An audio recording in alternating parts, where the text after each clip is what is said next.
Class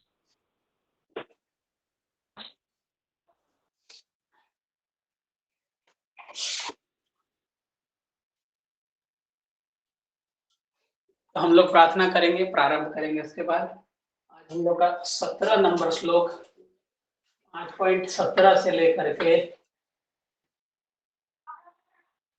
29 तक। हरे कृष्णा प्रभु जी। वो break down मतलब कि आप मतलब कि इसके पहले का भी लिखेंगे क्या वो? ठीक से मतलब कि स्टार्टिंग से।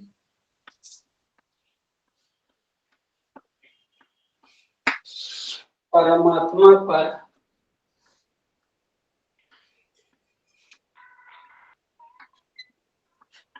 चेतना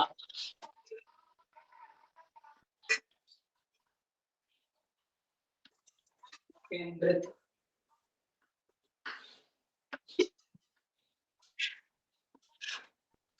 करके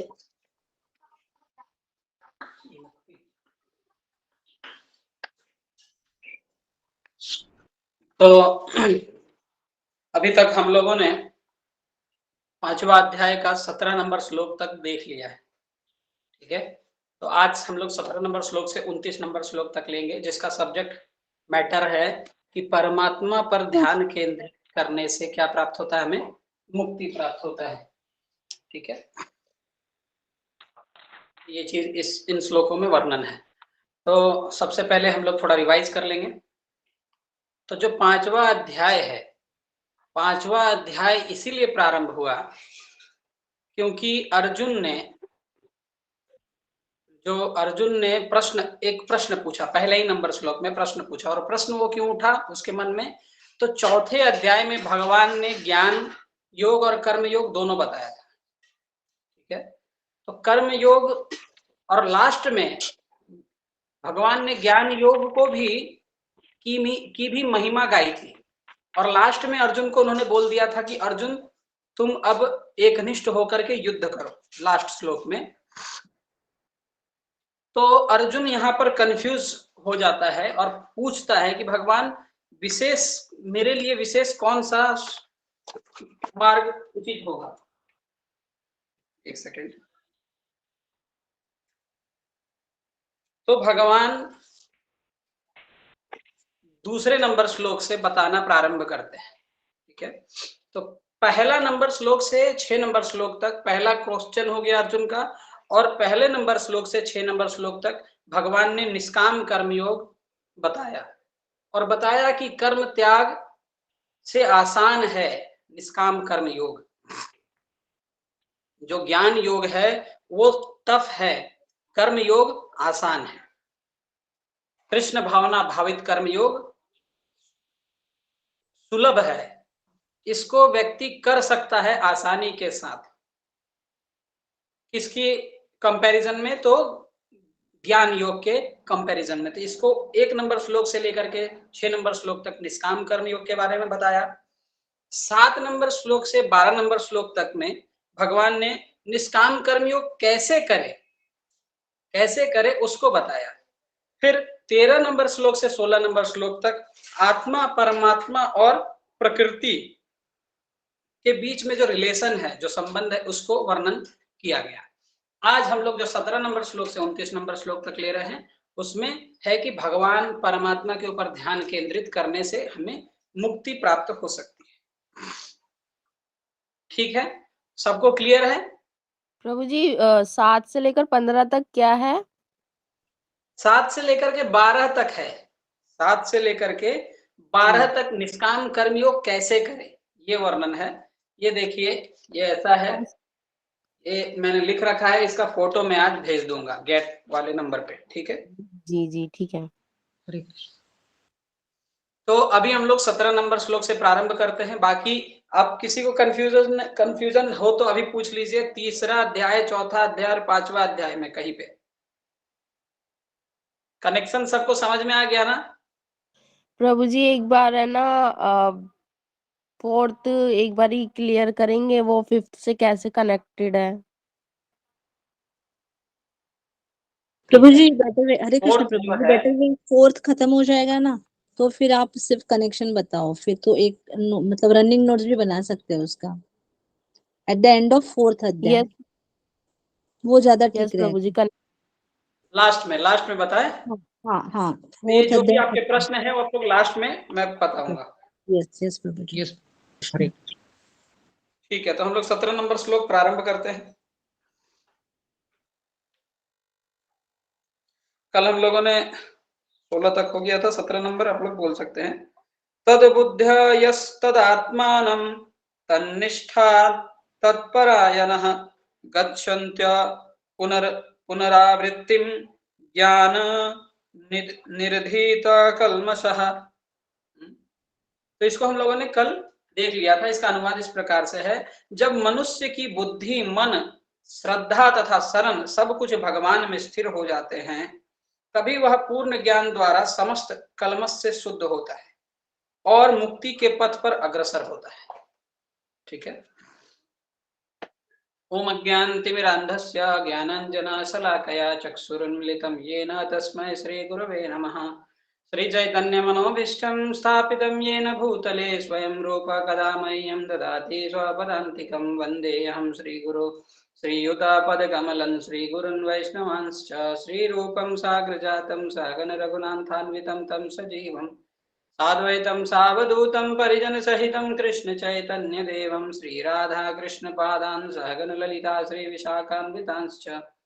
हे कृष्णा करुणा सिंधु दीनबंधु जगत्पते गोपेश गोपिका कांत राधा कांत नमोस्तुते। तप्त कांचन गौरांगी राधे वृंदावनेश्वरी वृषभानुसुते देवी प्रणमामि हरिप्रिये। वाञ्छाकल्पतरुभ्यश्च कृपा सिन्धुभ्येव च पतितानां पावनेभ्यो वैष्णवेभ्यो नमो नमः। जय श्री कृष्ण चैतन्य प्रभु नित्यानंद श्री अद्वैत गदाधर श्रीवासादि गौर भक्त वृंद। हरे कृष्णा कृष्ण कृष्ण हरे हरे, हरे राम राम राम हरे हरे। हरे कृष्ण। तो प्रभुपाद जी क्या बोल रहे हैं यहाँ पे, जब मनुष्य की बुद्धि, मन, श्रद्धा तथा शरण सब कुछ भगवान में स्थित हो जाए, पूर्ण रूप से व्यक्ति जब अपना मन भगवान को दे दे, जो कि सबसे कठिन है। मन को ही भगवान को देना बहुत कठिन है। बुद्धि बुद्धि जो हमेशा चंचल बुद्धि है, कभी हमेशा जो इंद्रिय विषयों के बारे में जो सोचते रहती है, कि कैसे इंद्रिय भोग करना है, इस मन इच्छा करता है, बुद्धि उसको बताती है ठीक है देखो तुम्हारा जो इच्छा है ऐसे ऐसे पूरा हो सकता है। फिर व्यक्ति अपनी इंद्रियों के माध्यम से उसी कर्म में लग जाता है। तो सबसे इंपॉर्टेंट ये जो सूक्ष्म शरीर जो है ना हमारा, इस सूक्ष्म शरीर को भगवान में लगाना सबसे इंपॉर्टेंट है। ये बाहर का शरीर तो अंदर के जो सूक्ष्म शरीर है उससे कंट्रोल्ड है। हम लोग क्या है, भौतिक विषय वासनाओं को भोगने की इच्छा मन में उत्पन्न होती है, और हम लोग कितना भी प्रयास करें कि हम विषय वासना छोड़ दे, लेकिन फिर भी हमारा मन उसी में चला जाता है। इसी को अर्जुन ने पूछा भी था एक श्लोक में कि भगवान ना चाहते हुए भी हम लोग पाप कर्मों में क्यों हम लोग लग जाते हैं। तो ये कारण, उसके पीछे यही कारण है कि हम लोगों ने इसको इतने दिन से प्रैक्टिस कर रखा है, अनंत जन्मों से हमने प्रैक्टिस कर रखा है। क्या प्रैक्टिस कर रखा है? तो इंद्रिय भोग, खाना अच्छा, सोना अच्छा, फिर उसके बाद आहार, निद्रा, भय, अपनी रक्षा के लिए कुछ घर बनाना और सेक्स लाइफ। आज ही मैं लेक्चर सुन रहा था, तो प्रभुपाद जी उसमें कहते हैं कि सेक्स लाइफ जो है ना वो हम लोग का बंधन का कारण है। हम ना चाहते हुए भी हम इन 4 चीजों में हमारा मन चला जाता है। और ये क्यों होता है? ये इसीलिए होता है क्योंकि जो इंद्रियों का प्रबल वेग है वो हम लोग उसको कंट्रोल नहीं कर पाते।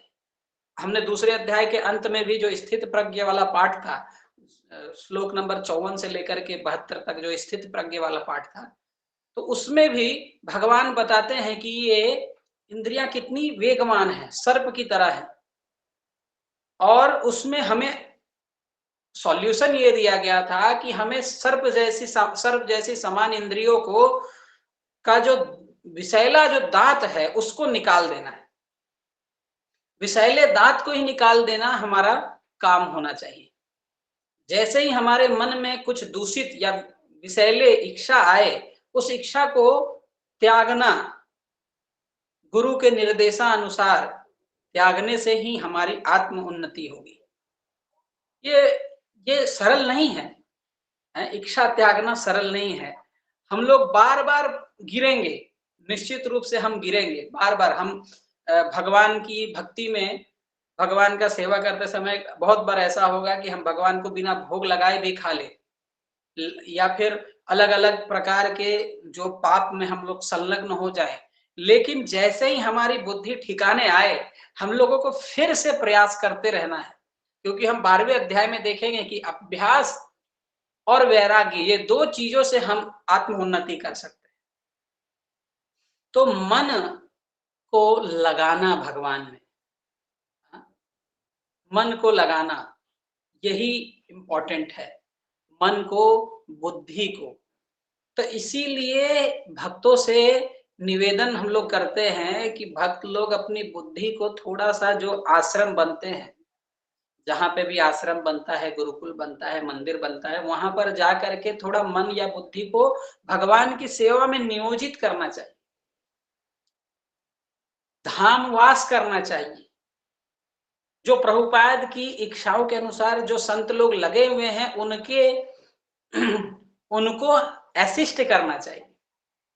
तो जब हम ऐसे स्थानों में जाते हैं या फिर धाम में जाते हैं और वहां पर साधु का संग करते हैं, जैसे मायापुर धाम पे चले गए या फिर वृंदावन धाम में चले गए या फिर जहां पर मंदिर गुरुकुल इत्यादि हैं वहां पर चले गए, तो वहां पर साधुओं का संग करना है कि साधु लोग किस प्रकार से अपने मन और बुद्धि को लगाए हुए हैं। तो इंपॉर्टेंट यही है कि जब आप अपना मन और बुद्धि लगाएंगे,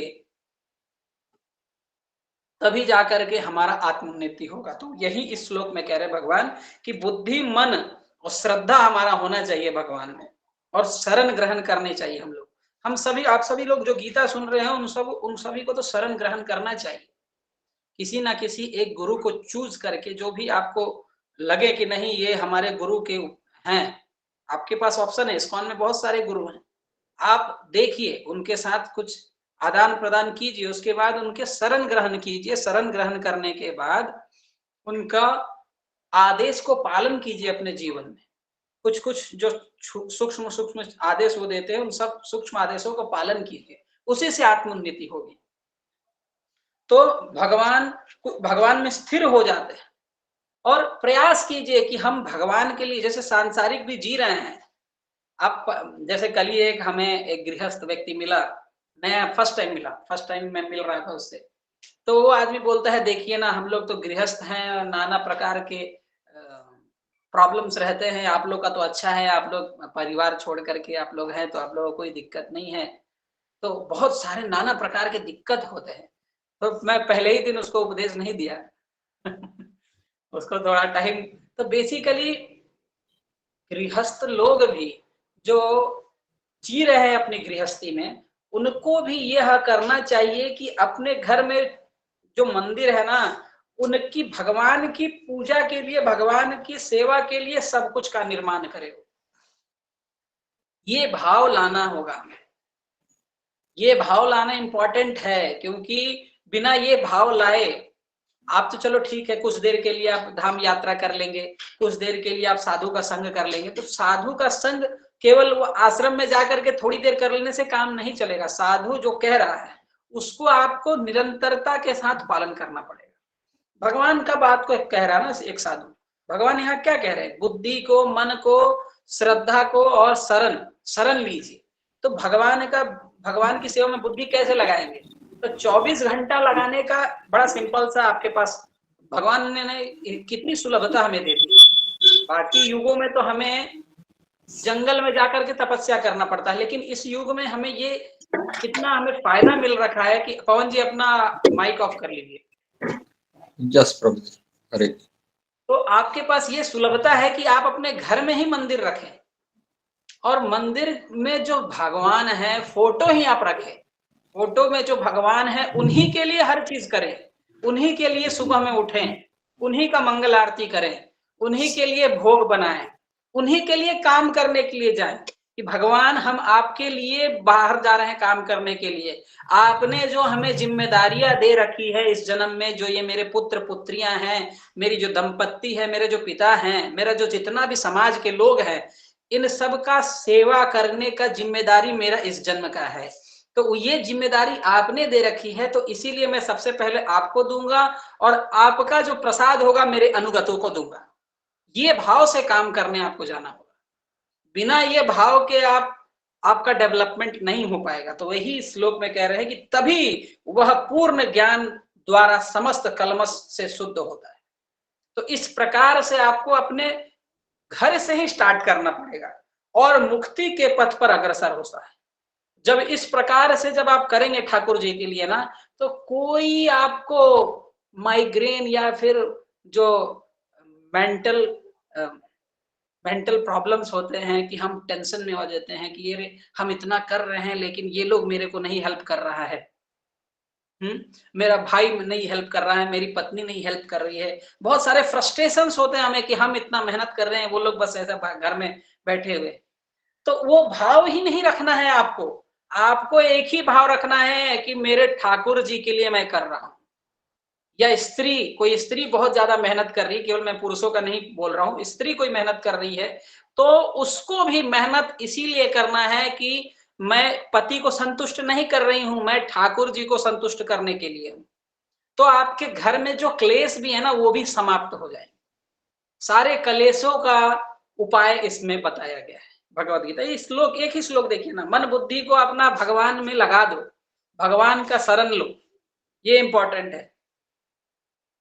तो तात्पर्य में प्रभुपाद जी कहते हैं, भगवान कहते हैं मत्तः परतरम नान्यत किंचिद अस्ति धनंजयः। अब देखिए भगवान भगवत गीता का 10वां अध्याय में ही ये श्लोक है, मत्तः परतरम नान्यत किंचिद अस्ति धनंजयः। तो मेरे से परे कुछ नहीं है धनंजय, हर सब चीज मेरे से ही उद्भूत हुआ है इनका।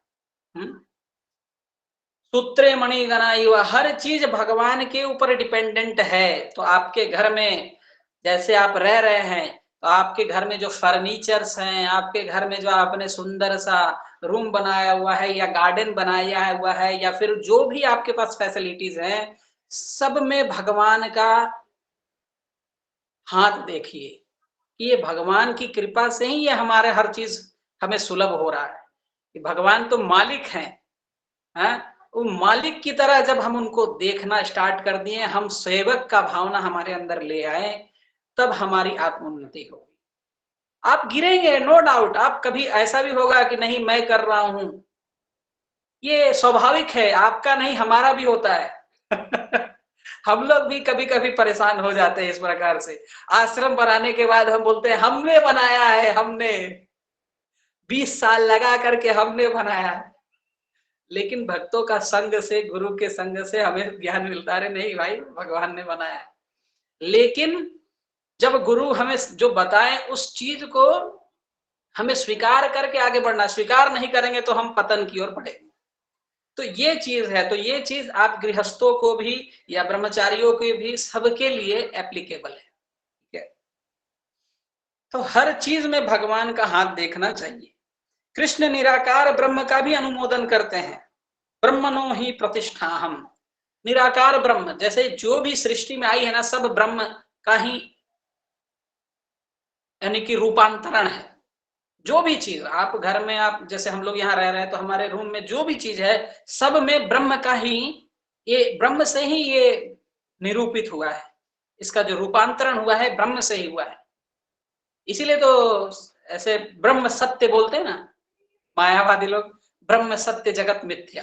तो ब्रह्म सत्य सही है, जगत मिथ्या नहीं है, जगत भी है। तो ब्रह्म है, हर चीज ब्रह्म है। जब आप पूरी तरह से निष्काम भाव से, जब ठाकुर जी का अपना घर में जो रखे हुए भगवान राधा रमन जी, राधा गोविंद जी हैं, उनकी सेवा जब करने लगेंगे ना, तो आपको हर चीज उनका दिखेगा कि अरे ये सब ब्रह्म है, सब तो ठाकुर जी का है, और आप अच्छे से संभाल करके सब चीजों को रख पाएंगे। तो कृष्ण भावना भावित व्यक्ति यह भली भांति समझ सकता है कि कृष्ण में द्वैत है, एक साथ एकता तथा भिन्नता, और ऐसे दिव्य ज्ञान से युक्त होकर वह मुक्ति पथ पर सुस्थिर प्रगति कर सकता है। तो जो हमारा सिद्धांत है, क्या सिद्धांत है? तो अचिंत भेदा भेद तत्व। तो भगवान कृष्ण तो एक हैं, लेकिन उनके विभिन्न गुण भी हैं, अलग अलग रूप भी हैं। तो इस चीज को जो समझ करके, इस फिलॉसफी को जो समझ करके अपनी आध्यात्मिक प्रगति के लिए आगे बढ़ता है, उनका क्या स्थिति होता है? वो जल्दी ही इस शरीर में रहते रहते, विश्वनाथ चक्रवर्ती ठाकुर, श्रील विश्वनाथ चक्रवर्ती ठाकुर जो हमारे आचार्य हैं, वो लिखते हैं कि इस शरीर में सदेह है, इसी शरीर में रहते रहते आप मुक्त हो सकते हैं। इस शरीर के जितनी भी बंधन के कारण है, उससे आप पूरी तरह से मुक्त हो जाएंगे, अगर आप भगवान को यथारूप जो ये श्लोक में बोला गया है या फिर शास्त्रों में जो बोला गया है उसमें आप स्वीकार करें। अब हम लोग 18 नंबर श्लोक लेंगे। विद्या विनय संपन्ने ब्राह्मणे गविहस्तिनि सुनीचैव स्वपाके च पंडिता समदर्शिनः। तो इस श्लोक का अर्थ क्या है? इस श्लोक का अर्थ है विद्या विनय, विनयता से जो संपन्न व्यक्ति है, विद्या और विनयता, केवल आपका तथाकथित पीएचडी डिग्री ले लेने के बाद अगर आपके अंदर विनयता नहीं आए, विनम्रता नहीं आए, तो आप विद्या प्राप्त नहीं किया। आपने विद्या का आपका ग्रहण, आपने विद्या ग्रहण किया मतलब विनयता आपके अंदर आना ही चाहिए। बिना विनम्रता का आपको विद्या हो ही नहीं सकती। और ये सारे दिव्य गुण कहाँ से आते हैं? तो भगवान का शरण ग्रहण करने से। विद्या विनयता संपन्ने ब्राह्मणे गविहस्तिनि। तो जो विद्या और विनयता से संपन्न व्यक्ति होता है वो ब्राह्मण, हाथी, कुत्ता, चांडाल, इन चारों को समान दृष्टि से देख पाता है। ब्राह्मणे गविहस्तिनि सुनी चैव स्वपाके च पंडिता समदर्शिनः। सबको देख पाता है कि सबके अंदर वही ब्रह्म है, वही परमात्मा का ही प्रकाश है, वही भगवान श्री कृष्ण का ही प्रकाश है, और वही प्रकाश के वजह से ये कुत्ता, हाथी, चांडाल या कोई ब्राह्मण, ये चारों हैं। तो उन सब के अंदर उस प्रभु भगवान श्री कृष्ण का दर्शन कर पाता है, और दर्शन करके उसको वो हरे कृष्णा बोलता है। हम देखते हैं कि जैसे हमारे भक्त लोग हैं, एक हमारे प्रभु जी हैं, वो गांव में भी किसी के पास आसपास गुजरते हैं तो उनको वो ऐसा झुक के बोलते हैं, प्रभु जी हरे कृष्णा। वो सन्यासी हैं, बहुत ऊंचे लेवल का उनका फिलोसॉफिकल बैकग्राउंड है, लेकिन फिर भी वो सबको हरे कृष्ण। तो इससे पता चलता है कि उनका कॉन्शसनेस क्या है। सामान्य आदमी क्या करेगा? अरे मैं उसके सामने सर गिर झुकाऊं, मेरा भी अहंकार है भाई, वो मेरे से छोटा है, उसको क्यों बात करने का उससे। नहीं, फिर आप अध्यात्म में बहुत पीछे हैं। आपको हर जीव से, चींटी तक को देख करके हरे कृष्णा बोलना चाहिए, है सबसे बोलना चाहिए। ये हरे कृष्णा बोलने से आपका एक तो आपका पुण्य बढ़ा, भक्ति बढ़ा, और साथ साथ वो जो व्यक्ति सुन रहा है उसका भी कल्याण हुआ। तो ये चीज है। तो जब आप इस प्रकार की दृष्टि लाएंगे तभी व्यक्ति का, हम लोगों का कल्याण हो सकता है। हम लोग 19 नंबर श्लोक लेंगे।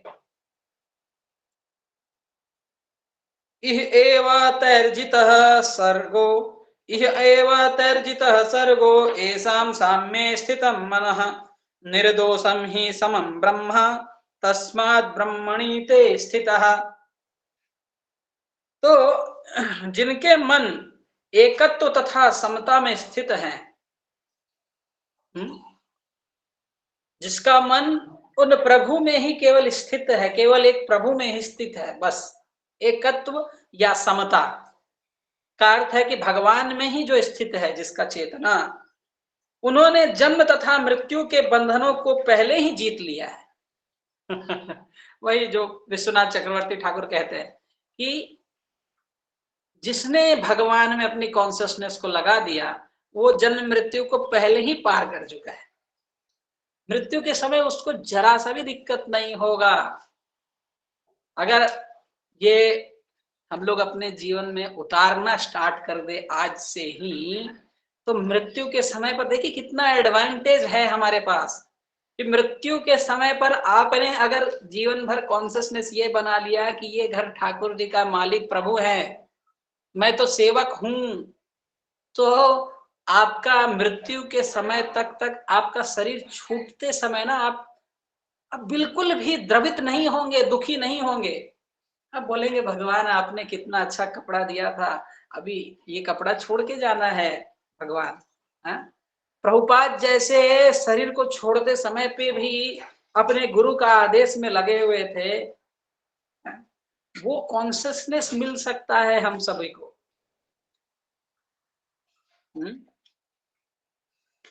तो पहले ही जीत लिया है, वे ब्रह्म के समान निर्दोष हैं। आपने जैसे ही पूर्ण रूप से आप भगवान के लिए काम करना लग गए तो आपको ब्रह्म अनुभूति हो गई और सदा ब्रह्म में ही स्थित पहले से ही हो गया।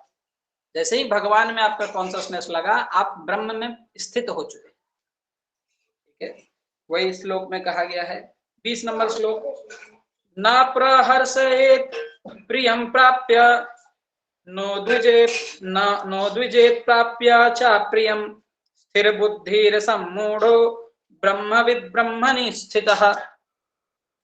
तो जो ना तो प्रिय वस्तु को पाकर हर्षित होता है और ना अप्रिय को पाकर विचलित होता है, जो स्थिर बुद्धि है, जो मोह रहित है और भगवत विद्या को जानने वाला है, वह पहले से ही ब्रह्म में स्थित रहता है। अब ये सब जिसका यानी कि भगवान में मन बुद्धि और जो शरण ले लिया, उसके ये क्वालिटीज को इन श्लोकों में बताया जा रहा है। अब इस श्लोक में भी देख लीजिए, इस श्लोक में बोल रहे हैं भगवान कि जिसका मन बुद्धि और शरण जिसने ले लिया है भगवान का, उसका क्या स्थिति होता है? तो उसका स्थिति ये होता है कि उसको कोई उसके लिए प्रिय वस्तु जैसे दे दिया जाए, जैसे किसी को रसगुल्ला पसंद है तो उसके सामने अगर रसगुल्ला भी दे दिया जाए वो भी, तब भी वो नॉर्मल है। अगर उसको जो अप्रिय चीज है, कुछ अप्रिय जैसे जीवन में हो जाता है, जो हमें पसंद नहीं है वो हो रहा है, फिर भी वो विचलित नहीं होता। दोनों स्थितियों में जो सम बना रहे, दोनों स्थितियों में जब देख सके, पल पल जो दर्शन कर सके कि काल के माध्यम से करने वाले प्रभु तो आप ही हैं। आप हमें सुख दे रहे हैं प्रभु, धन्यवाद प्रभु। आप हमें दुख दे रहे हैं प्रभु, कोई बात नहीं प्रभु, हमारे कर्मों को ही दूर कर रहे हैं आप। काल के एक एक पल को जो देख सके कि ये काल को चलाने वाले भी प्रभु हैं, इसका दर्शन करना होगा। जो समय है ना, जो पल पल बीत रहा है, पल पल, एक गाना है ना, पल पल पल पल, जो भी गाना है, उस गाने में क्या वर्णन है कि हम ये गाना इसलिए अभी गाए कि आप पल पल में भगवान का दर्शन कीजिए, कि ये टाइम भी भगवान का ही एक मैनिफेस्टेशन है और ये टाइम के माध्यम से हमें प्रभु ने एक मौका दिया है आप भगवान को प्राप्त करने का। लेकिन यही तो विडंबना है कि हम टाइम के जो हमारे लिए टाइम दिया गया है उसको ना उपयोग करके इंद्रिय भोग में लग जाते हैं और पशुवत जीवन जीने लग जाते हैं। यही विडंबना है। तो इस विडंबना को हम पार कैसे कर सकते हैं? तो भगवत गीता को पढ़कर, रेगुलर भगवत गीता को पढ़े। आप जैसे ये कोर्स कर रहे हैं तो ऐसा नहीं कि हमने कोर्स किया और कोर्स समाप्त हो गया, हमने तो भगवत गीता सीख लिया। नहीं प्रभु, ऐसा नहीं है। आपको भगवत गीता रेगुलर पढ़ना पड़ेगा, क्योंकि जैसे आप रेगुलर प्रसाद पाते हैं, रेगुलर घर की सफाई करते हैं, वैसे ही मन की सफाई भी रेगुलर होनी चाहिए।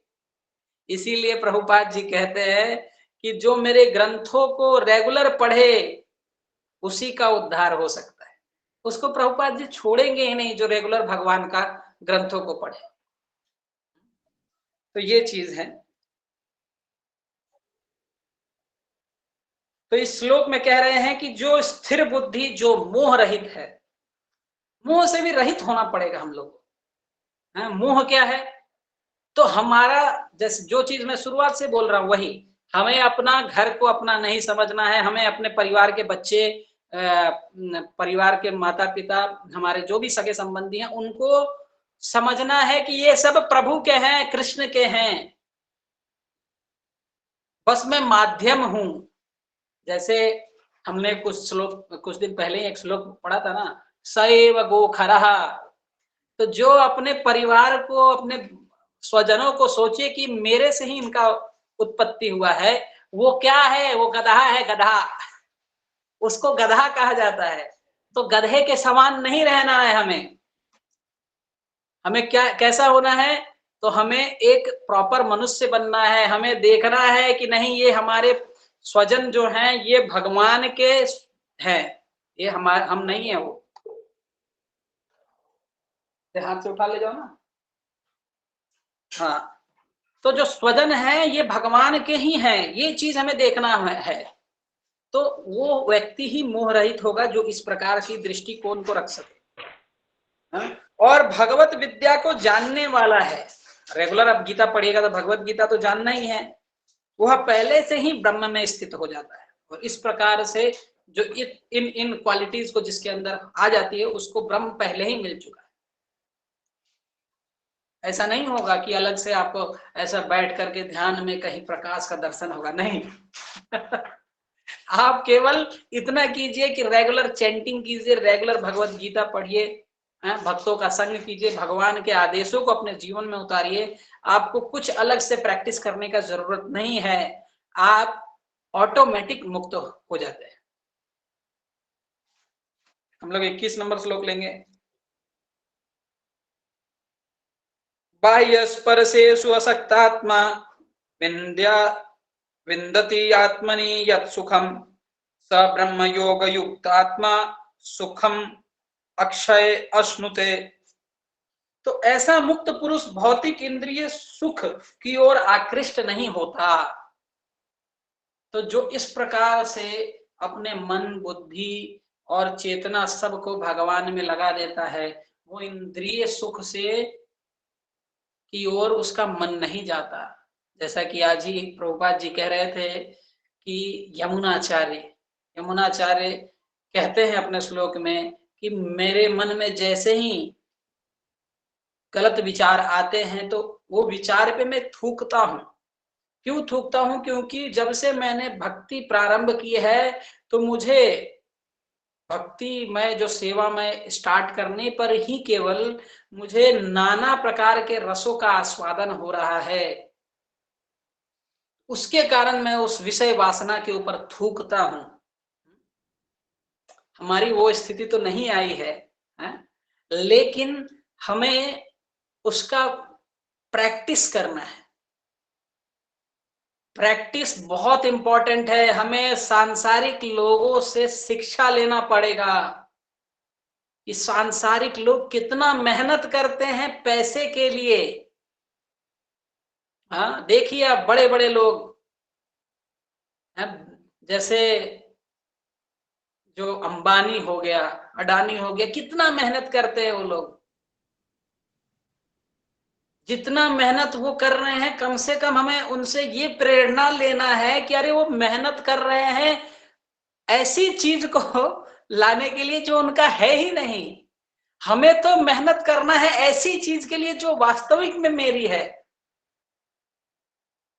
तो हमें इन तथाकथित जो सांसारिक आदमी है ना, इनसे ये लेना चाहिए, ये शिक्षा लेना चाहिए कि ये मेहनत कर रहे हैं, प्रैक्टिस कर रहे हैं रेगुलर।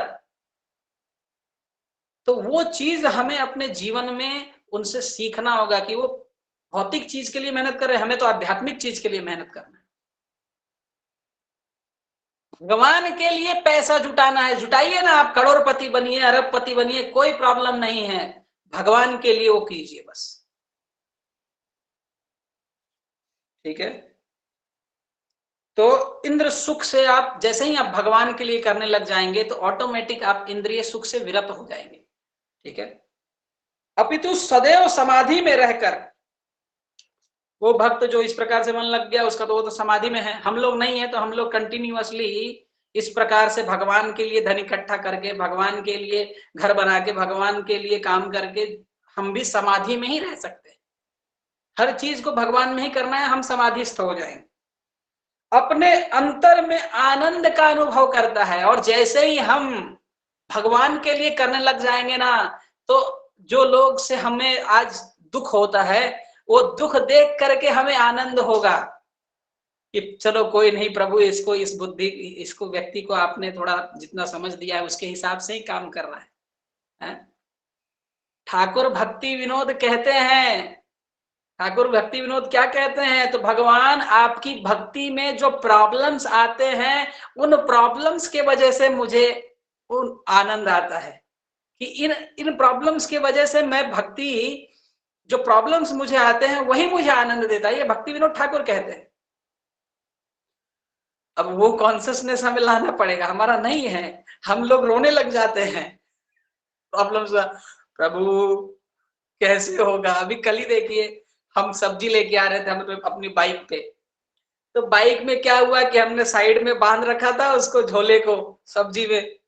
अब वो बाइक भी हमें ऐसा मिला हुआ है कि साइड में बांध लिया उसे, वो चक्के में टकरा टकरा करके हमारा टमाटर पीछे से गीला हो रहा था। टमाटर और गोभी सब चक्के में टकरा रहा था, तो पीछे से एक आदमी ने ऐसा हाथ दिया ना, बोला लगता है बाई साइड हो जाएगा। तो मैं रुक गया थोड़ा, तो बाई साइड से जाने की जगह फिर थोड़ी दूर में जाके बोलता है, ए रुकिए रुकिए, आपका देखिए, आपका पीछे से गिर जाएगा सब्जी। अब उस समय मेरी एकदम हालत वो हो गई, अरे भगवान आप ही के लिए ले जा रहे हैं, आप ऐसा कर रहे हैं। हम लोग का कॉन्शियसनेस यही है, लेकिन हमें अपने कॉन्शियसनेस को बढ़ाना है। फिर भी मैंने क्या किया, अपना उसको थोड़ा सा निकाल के आगे रख लिया हैंडल पे, और फिर लेके आया। तो प्रभु का हेल्प देखिए, कितना प्रभु ने हेल्प किया कि प्रभु ने हमें बतवा दिया, किसी के माध्यम से बता दिया कि अरे गिर जाएगा सब्जी तेरा है। लेकिन हम लोग ये देखेंगे भगवान आप क्यों टकरवा रहे हैं, अरे तुमने सही से नहीं रखा इसलिए टकरवा रहे हैं। अब प्रभु ने उस व्यक्ति के माध्यम से हमें बता दिया, ये चीज हमें देखना होगा। तो इन छोटी छोटी चीजों से हमें अपने जीवन को प्रैक्टिस में कंटिन्यूअस लगाना है, और इस प्रकार से हमें क्या होगा, आनंद अनुभव होगा। तब भगवान, जब हमें कष्ट होगा और भगवान का जब हम हाथ देखेंगे तब भगवान का हमें याद आएगा, भगवान प्रभु आपने कितना अच्छा किया, उस व्यक्ति को भेज दिया हमारे, नहीं तो हमारा सब्जी गिर जाता है। छोटी छोटी चीजों में आप भगवान का हाथ देखिए, देखिए आपको आनंद आने लग जाएगा। इस प्रकार से स्वरूप सिद्ध व्यक्ति परम ब्रह्म में एकाग्रचित होने के कारण असीम सुख भोगता है। अरे आप पनीर खाइएगा या फिर बहुत बढ़िया चीज पिज्जा खाइए या फिर कुछ भी खाइए, वो तो तभी तक सुख देगा जब आपके जीवा पे है। लेकिन भगवत भक्त बन जाइए, आपको बहुत सुख होगा, बहुत आनंद आएगा। आनंद का सागर आपके मन में निरंतर बहता रहेगा, केवल अगर आप अपने मन और बुद्धि को संलग्न कर दे प्रभु की सेवा में। ठीक है, हम लोग 22 नंबर श्लोक लेंगे।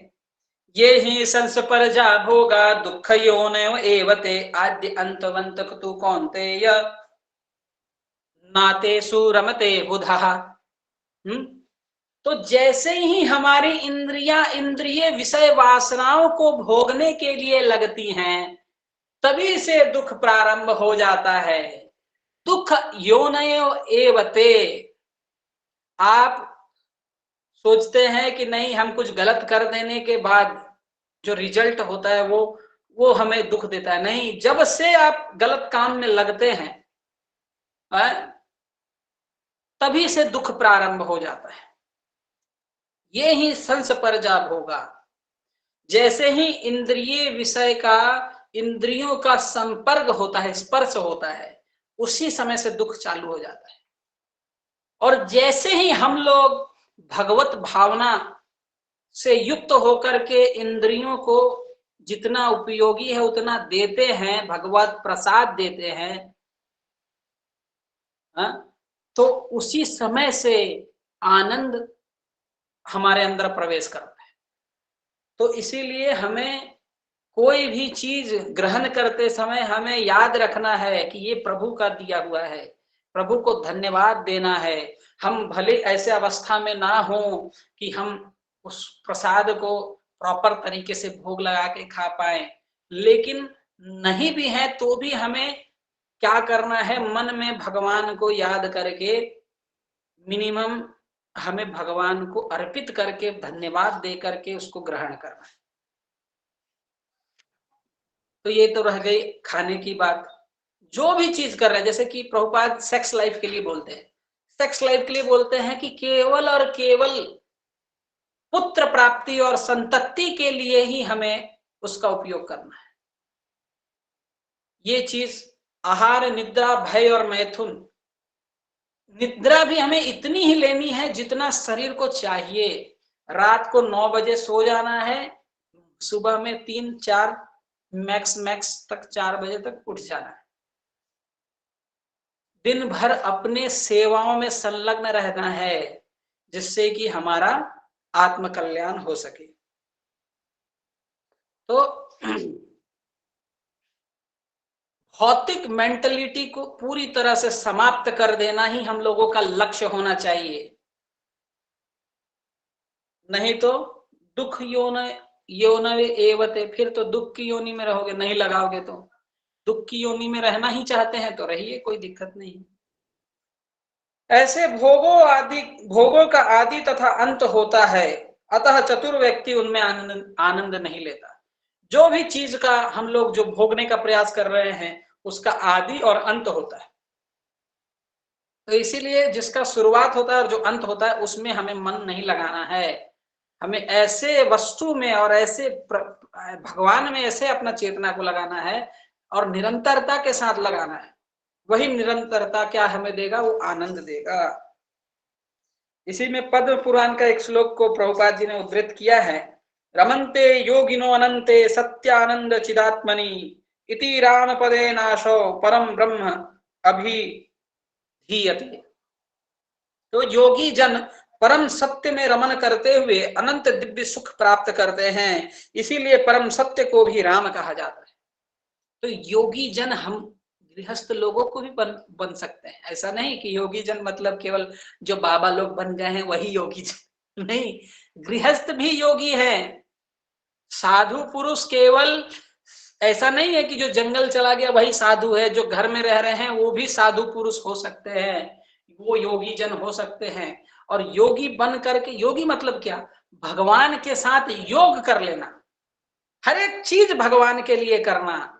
वही आप एक एक चीज जब भगवान के लिए करने लग जाते हैं तो आप योगी हो गए। और इस प्रकार से आप जब हर एक चीज में भगवान के लिए कुछ भी कर रहे हैं तो योगी हो गए, और साथ साथ आपको दिव्य सुख प्राप्त होने लग जाएगा। भागवतम का एक और श्लोक को प्रभुपाद जी ने उद्धृत किया है 5.5.1 का, नायम देहो देह भाजा नृलोके कष्टान कामान कामानार हते विंग भुजा ये तपो दिव्यम पुत्र का येन सुध सत्वम शुद्धेत यस्मात् ब्रह्म सौख्यम त्वन अनंतम। तो ये जो श्लोक है इसको, इस श्लोक में बेसिकली जो जैनों के सबसे पहले तीर्थंकर का नाम कोई जानते हैं आप लोग? ऋषभ, बताइए। महावीर। हाँ, ऋषभ देव। तो ऋषभ देव ने अपने पुत्रों को ये उपदेश कर रहे हैं। क्या कह रहे हैं कि हे पुत्रों, इस मनुष्य योनि में इंद्रिय सुख के लिए अधिक श्रम करना व्यर्थ है। ऐसा सुख तो सूकरों को भी प्राप्त है। जो इंद्रिय तृप्ति का सुख है वो तो सुअरों को भी मिल गया है। इसकी अपेक्षा तुम्हें इस जीवन में तप करना चाहिए जिससे तुम्हारा जीवन पवित्र हो जाए और तुम असीम दिव्य सुख को प्राप्त कर सको। तो वही श्लोक हम लोगों के लिए भी है कि हमें तप करना होगा, हमें तपना पड़ेगा, तपेंगे तभी हमारी आत्म शुद्धि होगी, आत्म कल्याण होगा। और हमारा आत्म कल्याण हुआ तो निश्चित रूप से हमारे परिवार का, हमारे समाज का सब लोग उससे प्रभावित होंगे और उनका भी हम एक मार्गदर्शन कर सकने में समर्थ होंगे। इसीलिए हमें क्या बनना है? एक योगी बनना है। श्लोक नंबर 23, शक्नोति इह एव यः सोढुम् प्राक् शरीर विमोक्षणात् काम क्रोध उद्भवं वेगम स युक्तः स सुखी नरः। यदि इस शरीर को त्यागने के पूर्व कोई मनुष्य इंद्रियों के वेगों को सहन करना तथा इच्छा एवं क्रोध के वेग को रोकने में समर्थ होता है तो वह इस संसार में सुखी रह सकता है। तो मरने से पहले तक हमें अपने इंद्रियों के वेग को कंट्रोल करना सीख लेना है, ठीक है? नहीं तो फिर शरीर छूट गया तो फिर से अब कहां से हम लोगों को कहां जन्म मिलेगा, भक्तों का संग मिले ना मिले। ये बहुत हम लोगों की सौभाग्य है, हम लोग बहुत सौभाग्यशाली है कि हमें भक्तों का संसर्ग मिल गया है। लेकिन देखिए हम लोग की स्थिति ये है कि हम लोग भूल जाते हैं, इंद्रिय सुख में लग जाते हैं। लेकिन हमें इस जन्म से, इस शरीर के मरने से पहले तक में हमें प्रयास करना है कि हम लोग इंद्रिय सुख को पार कर जाए, उसमें ना लगे, उसमें ना लग करके केवल प्रभु के कार्यों में लगे। तब हमारा क्या स्थिति होगा? हम लोग सुखी रह सकेंगे। 24 नंबर श्लोक, यो अंतः सुखो अंतरात्मा अंत आराम तथा अंत ज्योतिरेव एव यः सह योगी ब्रह्म निर्वाणम ब्रह्मभूत अधिगच्छति। जो अंतःकरण में सुख का अनुभव करता है, जो कर्मठ है और अंतःकरण से ही रमन करता है तथा जिसका लक्ष्य अंतर्मुखी होता है, वह सचमुच पूर्ण योगी है। वह परम ब्रह्म में मुक्ति पाता है और अंततो गत्वा ब्रह्म को प्राप्त होता है। तो ये चीज हमने पहले भी डिस्कस किया था कि हमें अंतर्मुखी होना है, हमें बहिर्मुखी नहीं होना है।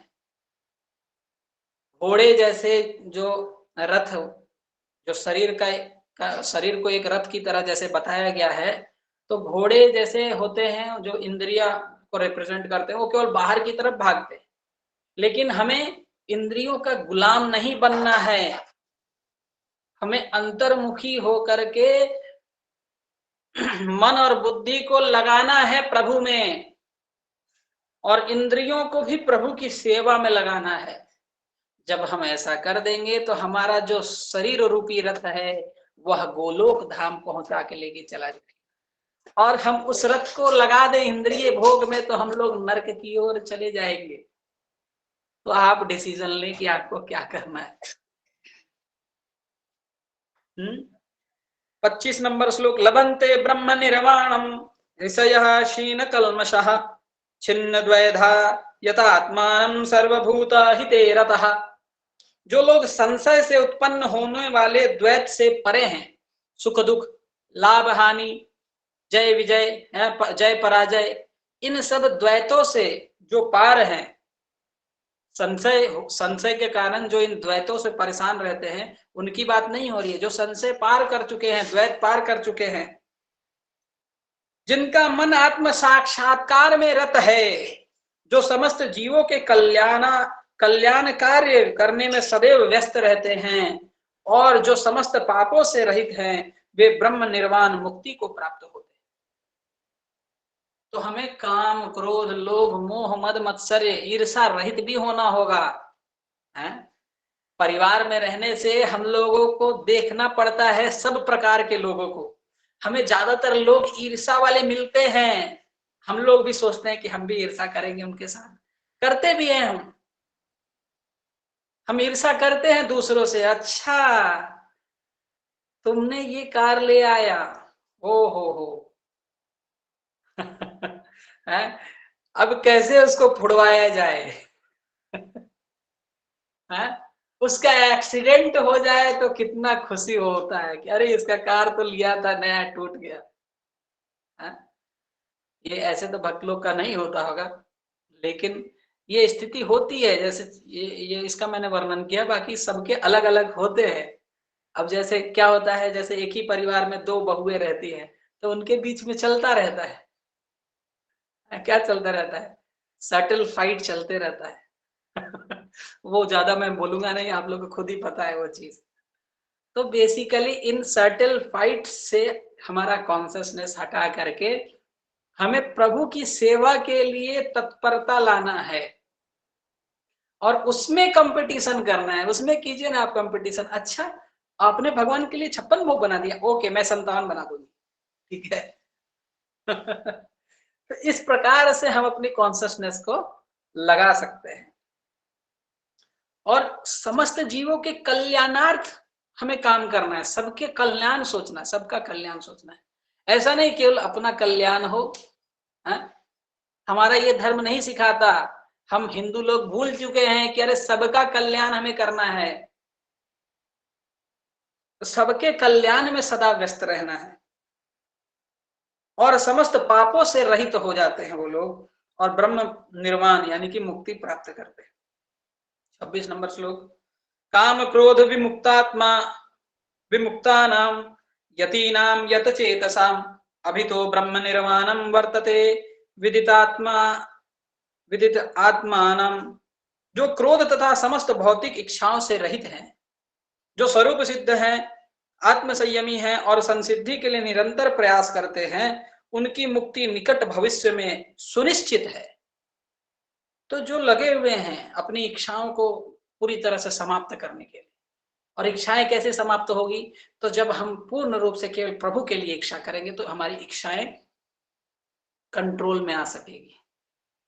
नहीं तो और दूसरा उपाय नहीं है मन को कंट्रोल करने का। मन को कंट्रोल करने का एक ही उपाय है कि प्रभु के लिए सोचिए। हर एक चीज जो भी आप सोच रहे हैं, जो भी आपके फ्यूचर प्लानिंग है, वो सब प्रभु के लिए सोचिए, ठीक है। जैसे आप लाइफ इंश्योरेंस करते हैं, तो लाइफ इंश्योरेंस अपना परिवार का करवा रहे हैं, तो वही आप सबसे पहले प्रभु के लिए निकालिए एक इंश्योरेंस। हमारे एक भक्त ने, कुछ एक भक्त है, वो प्रभु के लिए इंश्योरेंस निकालवाए है, और वो प्रभु के लिए इंश्योरेंस कर रहे हैं कि अच्छा ये इंश्योरेंस में हम लोग का इतना फायदा होगा, या इतना हम लोग कमा रहे हैं तो इतना परसेंटेज हम प्रभु को देंगे।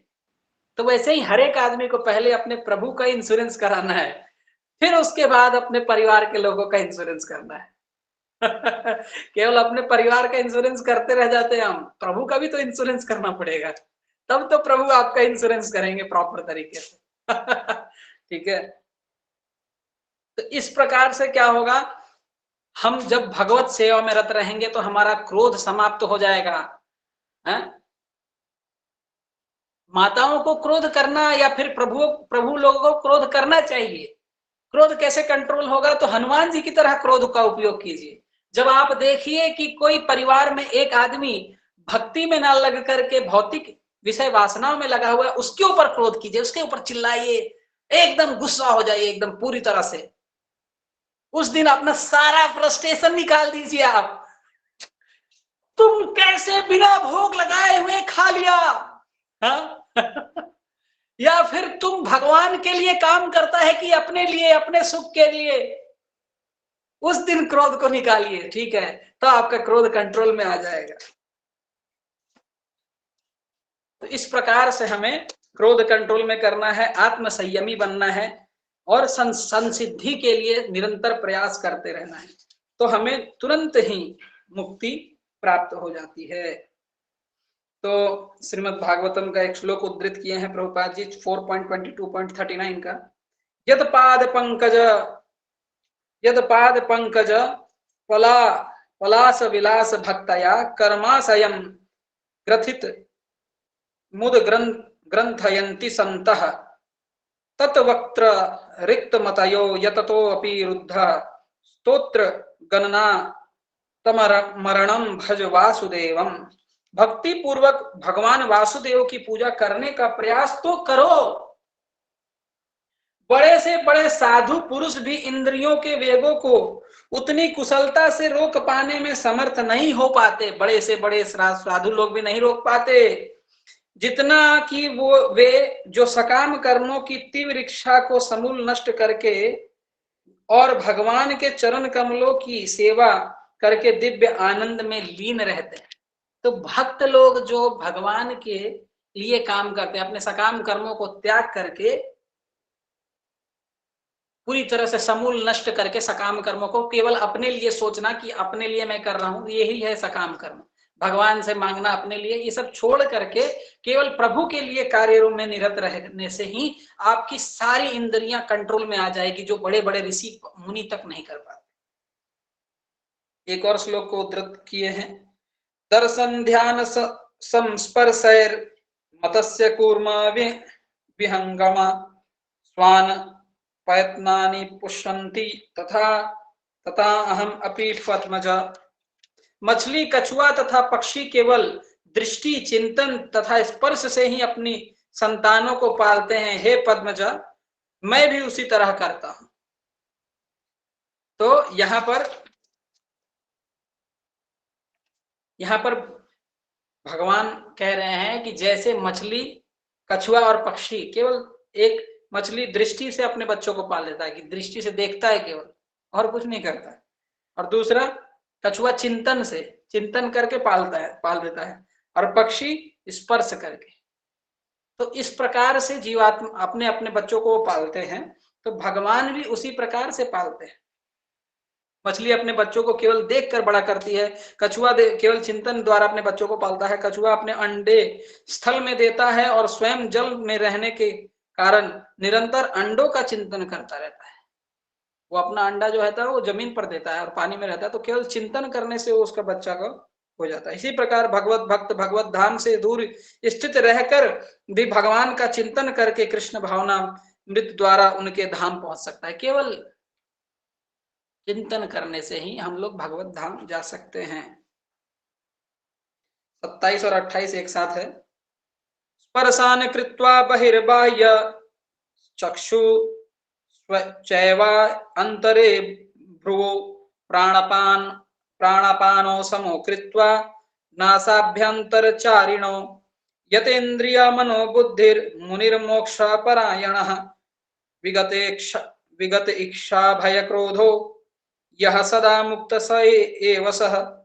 समस्त इंद्रिय विषयों को बाहर करके, जो भी इस इंद्रिय विषय हैं उनको बाहर करके, दृष्टि को भोगों के मध्य में केंद्रित करके, प्राण तथा आपान वायु को नथुनों के भीतर रोककर, और इस तरह मन इंद्रियों तथा बुद्धि को वश में करके जो मोक्ष को लक्ष्य बनाता है, वह योगी इच्छा भय तथा क्रोध से रहित हो जाता है। जो निरंतर इस अवस्था में रहता है वह अवश्य ही मुक्त है। तो ये तो पॉसिबल नहीं है सामान्य लोगों के लिए, है कि बैठ करके अपने दृष्टि को दोनों भौए के बीच में आपको रखना है, और प्राण और अपान वायु को रोक लेना है। प्रैक्टिस से आप करना है, करिए, कोई दिक्कत नहीं, लेकिन आपके पास उतना टाइम ही नहीं है कि आप प्रैक्टिस कर पाए। तो बेसिकली ये भी एक प्रोसेस है, ध्यान मार्ग। मैं ऐसा नहीं कह रहा हूं कि ध्यान मार्ग प्रोसेस नहीं है, प्रोसेस है डेफिनेटली। आपको करना क्या है, दोनों भवों के बीच में दृष्टि को एकाग्रचित करिए, प्राण और अपान वायुओं को रोक दीजिए, और रोक करके मन बुद्धि और इंद्रियों को वश में करना है। वश में करके, वश में कैसे होगा, तो भगवान के ऊपर ध्यान करके जो मोक्ष को लक्ष्य बनाता है, मोक्ष को लक्ष्य बनाता है, वह योगी इच्छा भय और क्रोध सबको पार कर जाता है और मुक्ति को प्राप्त होता है। ठीक है, हम लोग 29 नंबर श्लोक लेंगे। भोक्तानां यज्ञ तपसां सर्वलोका महेश्वरम सोहृदम सर्वभूतानां ज्ञात्वा मां शांतिरिक्षति। तो शांति प्राप्त करने का ये मंत्र है। कैसे हम अपने जीवन में कितनी भी उद्विग्नता में रहे तो कैसे शांति प्राप्त कर सकते हैं, तो ये 3 केवल फॉर्मूलाज हैं उसके। भोक्ताराम, भगवान को भोक्ता समझना है, भगवान ही हर चीज के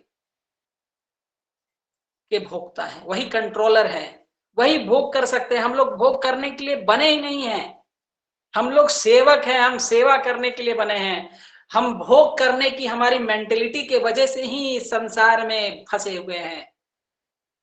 भोग करने की इच्छा के कारण ही हमें नरक स्वर्ग इस संसार में इतने सारे दुख के जंजाल हमें भोगने पड़ते हैं। तो उस मेंटलिटी को ही छोड़ना है हमें, और भगवान को क्या बना लेना? भोक्ता राम, सभी चीजों के भोक्ता वही हैं। प्रभु आप ही हैं, ये घर के मालिक आप ही हैं, इस संसार के मालिक आप ही हैं। लेकिन अभी जो मैंने घर बनाया, ये घर भी आप ही के माध्यम से बना है। यज्ञ तपसाम, जो भी मैं यज्ञ कर रहा हूं, तपस्या कर रहा हूं, समस्त यज्ञ और तपस्या के भी भोग आप ही भोग करने के योग्य है। हम यज्ञ और तपस्या में करना मेरा फर्ज है, मेरा धर्म है। मैं आपके लिए यज्ञ और तपस्या कर रहा हूं कि मैं आपको प्राप्त कर सकूं। ठीक है। सर्वलोका महेश्वरम, सभी लोकों के स्वामी भी आप ही हैं प्रभु। सुहृदम सर्वभूतानाम, भगवान आप ही मेरे बेस्टेस्ट फ्रेंड है, और कोई नहीं है मेरा फ्रेंड प्रभु। ये चीज को समझना है? इस चीज को समझते नहीं है लोग। वो क्या सोचते हैं कि हमारा जो फर्स्ट लवर है, जो लव हम जिससे करते हैं, वो मेरा बेस्ट फ्रेंड है। मेरा फ्रेंड्स जो मुझे गलत चीजें करने में मदद करते हैं, वो मेरे अच्छे दोस्त हैं। अरे भाई, वो तुम्हारे अच्छे दोस्त नहीं है। हमने अपने जीवन में देख लिया कि हम भक्ति में लगे, हमारे सारे अच्छे अच्छे दोस्त दूर हो गए। अभी मैं अपने सिटी में भी जब जाता हूं, तो वहां पे भी वो लोग नहीं मिलने आते। ले भाई, ये तो बाबा हो गया, हमें भी दिमाग खराब करेगा। तो बेसिकली आपके दोस्त कोई नहीं है इस संसार में, आपके प्रभु ही केवल आपके फ्रेंड हैं। सुहृदम, वो कभी साथ नहीं छोड़ते हैं आपका। सर्वभूतानाम, सभी जीवों के वो फ्रेंड है, सबसे बेस्ट फ्रेंड है। ज्ञात्वा माम शांति रिक्षति, ये तीन चीज जान गए अगर आप, तीन चार चीज, भगवान भोगता है किसके? सब चीजों के। आप जो यज्ञ और तपस्या कर रहे हैं उसके भी, साथ ही साथ वो सभी लोगों के मालिक हैं, साथ ही साथ वो सबके फ्रेंड हैं, सबसे अच्छे फ्रेंड हैं। तो ये तीनों चीज को जब आप रियलाइज कर लिए तो आपको शांति मिल जाएगी। तो यही श्लोक में वर्णन है। और आज हमारा यह 5वां अध्याय इस प्रकार से समाप्त हुआ। तो अब हम लोग क्वेश्चन आंसर राउंड लेंगे और कल से हम लोग 6ठा अध्याय प्रारंभ करेंगे। हरे कृष्ण, आप लोग क्वेश्चन पूछ सकते हैं। हरे कृष्ण प्रभु जी, जो कनेक्शन का बोल रहे हैं ना पूरा, तो कल कनेक्शन बोला ना, कल बिगिनिंग में वो, हाँ, तो 4था अध्याय इस प्रकार से कनेक्टेड है कि 3रा अध्याय में भगवान ने क्या बताया? भगवान ने बताया कर्मयोग। कर्मयोग बताया कि आप कर्म करते करते आप मुक्ति, कृष्ण भावना भावित कर्म करते करते आप मुक्त हो सकते हैं। तो उसी कर्म योग को वर्णन करने के बाद दिव्य ज्ञान, ज्ञान से युक्त होकर के कर्म करना है। ठीक है। तो इसीलिए 4था अध्याय प्रारंभ होता है कि दिव्य ज्ञान, दिव्य ज्ञान से युक्त होकर के कर्म करना है अर्जुन। ऐसा नहीं, दिव्य ज्ञान क्या है? तो दिव्य ज्ञान यही है कि कृष्ण भावना भावित होकर के कर्म करना है। उसको और अच्छे से एक्सप्लेन किया, जो 3रा अध्याय है उसको और अच्छे से एक्सप्लेन किए 4थे अध्याय में। दिव्य ज्ञान से युक्त होकर के कर्म करो। तो दिव्य ज्ञान जो चैप्टर 4था था, उसमें भगवान ने दिव्य ज्ञान से युक्त होकर के बताया। फिर उसी अध्याय में दिव्य ज्ञान की जब महिमा भगवान ने बता दी, तो अर्जुन फिर से कंफ्यूज हो गया कि अरे भगवान, आप तो बोले कर्म करने के लिए, अभी आप फिर से दिव्य ज्ञान का बोल रहे हैं। तो फिर से वो प्रश्न पूछता है कि ज्ञान योग श्रेष्ठ है कि कर्म योग?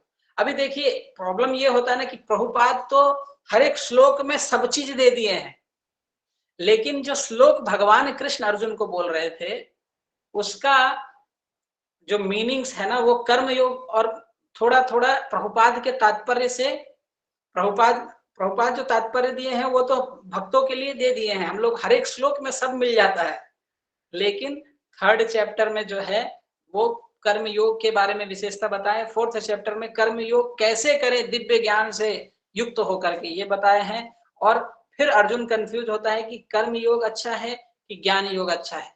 तो फिर भगवान बोलते हैं नहीं, कर्म योग अच्छा है, कृष्ण भावना भावित कर्म योग बेस्ट है। तो उसको इस 5वें अध्याय में पूरा हमने किया। ठीक है। यस प्रभु जी। तो प्रभु जी एक छोटा क्वेश्चन है, जो ज्ञान युक्त कर्म बोलते हैं ना, तो नॉर्मली ऐसे होता है कि हम लोग जो अभी स्कूल्स के द्वारा जो पढ़ रहे हैं ना, तो उसमें कंफ्यूज होते हैं कि हमको लगता है वो ज्ञान है। पूरे गीता में जो बोला है ज्ञान युक्त कर्म, उसका मतलब यही है ना कि जो आप हमेशा एक्सप्लेन करते हो कि जो भी चीज भगवान से जुड़ी है और जो ज्ञान भगवान के संबंध में है वो सही ज्ञान है। तो बिल्कुल बिल्कुल, यही यही ये टर्म ज्ञान फिक्स है, करना बाकी सब अज्ञान है। है। हाँ, भगवान को यही टर्म फिक्स करना है। भगवान को हटा देने पे आप अज्ञान नहीं है। जी ठीक है, जी हाँ माता जी, सही, आप सही बोल रहे हैं। आपका प्रश्न है कुछ? हाँ, यही था कि मतलब यही कंसेप्ट बिल्कुल फिक्स कर लेना है या कुछ और इसमें कुछ गलत समझी मैं, यही पूछना था मुझे। नहीं नहीं, ठीक है, सही सही समझे आप। ठीक है पवन जी। हरे कृष्णा प्रभु जी, दंडवत प्रणाम। प्रभु जी, 25वें श्लोक में भगवान ने बताया है निर्वाण मुक्ति। तो ये 5 प्रकार की जो मुक्ति है, सायुज्य, सालोक्य, साष्ठी, ये जो मुक्ति है उससे अलग है, क्या है प्रभु जी? इस श्लोक में 25 नंबर श्लोक में जो बताया गया है कि ब्रह्म निर्वाण मुक्ति प्राप्त कर लेता है, तो जो भक्त का इच्छा रहता है, कोई कोई भक्त का इच्छा रहता है कि नहीं मैं भगवान के समीप रहूं, तो सामीप्य मुक्ति के को वो प्राप्त करता है। कोई सायुज्य, सायुज्य तो भक्त लोग नहीं इच्छा करते। बाकी जो 4 प्रकार की मुक्तियां हैं, उसमें जो भक्त जो इच्छा करता है वो इस प्रकार की मिल जाता है उसको। बाकी जो सबसे टॉप मोस्ट या एलिवेटेड डिवोटी होता है, वो तो भगवान का कोई भी मुक्ति को इच्छा ही नहीं करता। वो भगवान जी का बोलता है, भगवान मैं आपका किंकर हूँ, आप जहां पर भी रखो मैं उसी प्रकार से ही रहूंगा, जब आपकी सेवा में ही निरत रहूंगा। तो ये चीज ठीक है। हाँ जी। मगर हाँ ये वामन ब्रह्म प्रभु। निर्वाण मुक्ति ये क्या है प्रभु जी?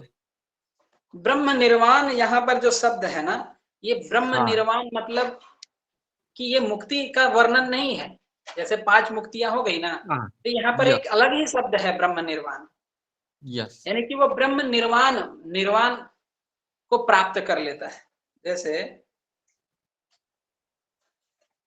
श्लोक में वर्णन है, ठीक, कोई दिक्कत नहीं। तो ब्रह्म निर्वाण ये मुक्ति नहीं है, ठीक है ना। ये ब्रह्म निर्वाण यानी कि ब्रह्म जो है वह निराकार स्वरूप है ना, तो उसके लिए कहा जा रहा है कि उसे ब्रह्म निर्वाण प्राप्त हो जाता है। ब्रह्म के बारे में बात हो रहा था ना इन सब श्लोकों में, तो उसे ब्रह्म हाँ प्राप्त हो जाता है। तो जो भी भगवान का शरीर से जो कांति निकलती है उसी को ब्रह्म कहते हैं। तो जब व्यक्ति का कॉन्शियसनेस एलिवेट होता है ना, तो वह ब्रह्म को साक्षात्कार, जिसका सबसे पहला जो जैसे प्रोसेस होता है ना आध्यात्मिकता में पढ़ने का, तो सबसे पहला दर्शन उसे क्या होता है, ब्रह्म का। दूसरा होता है परमात्मा, तीसरा होता है भक्तों का भगवान।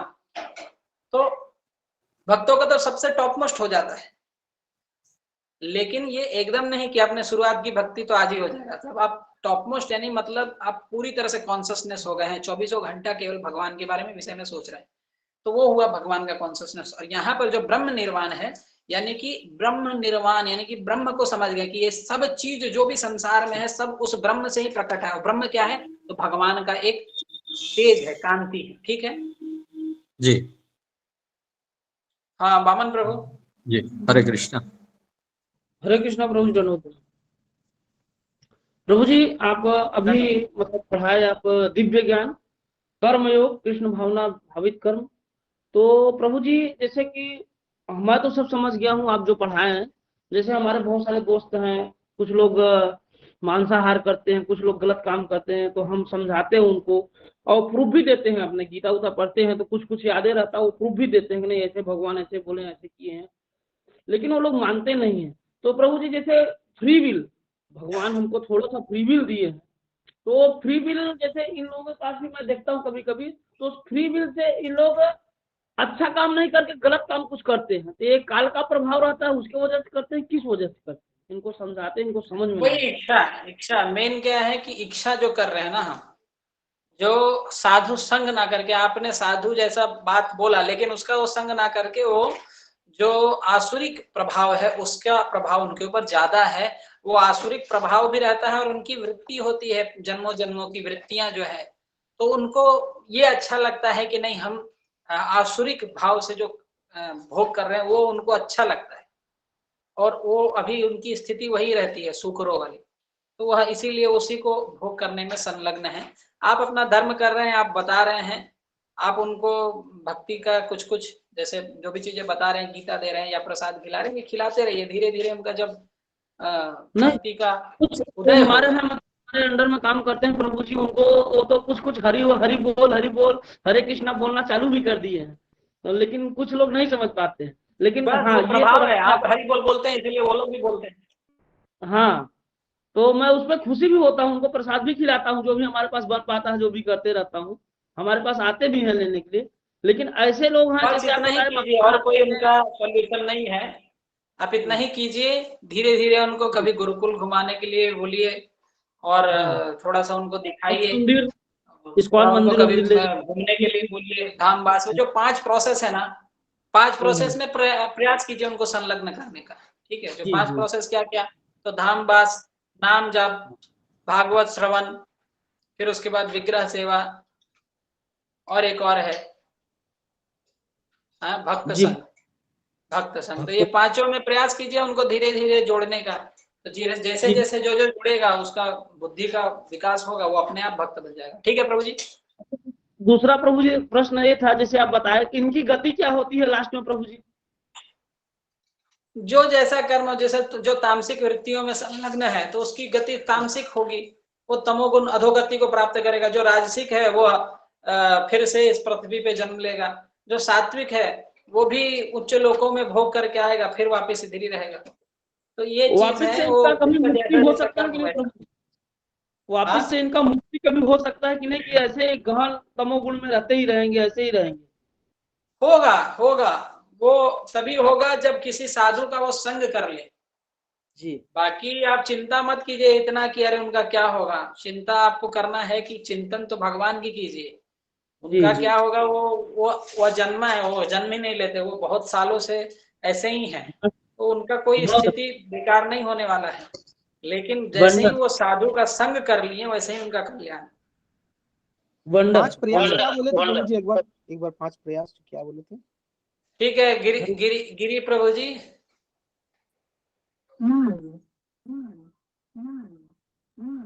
GIR से किनका नाम है प्रभु जी? गिरीश, गिरीश प्रभु। गिरीश जी।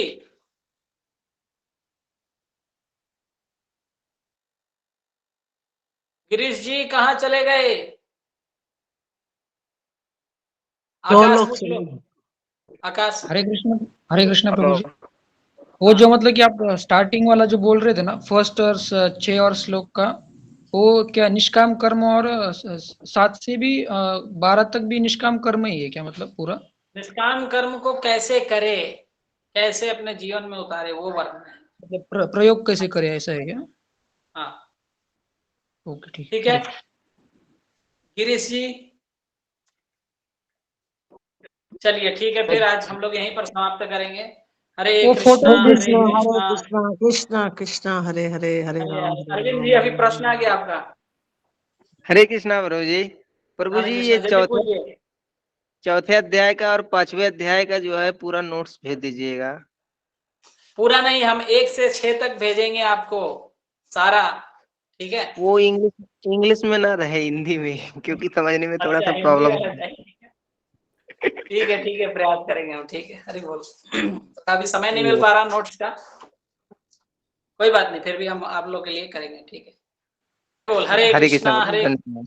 कृष्णा कृष्णा हरे हरे, हरे राम राम राम हरे हरे। श्रील प्रभुपाद की जय। हरे कृष्ण। हरे कृष्ण। जय हरे कृष्णा। हरे कृष्णा।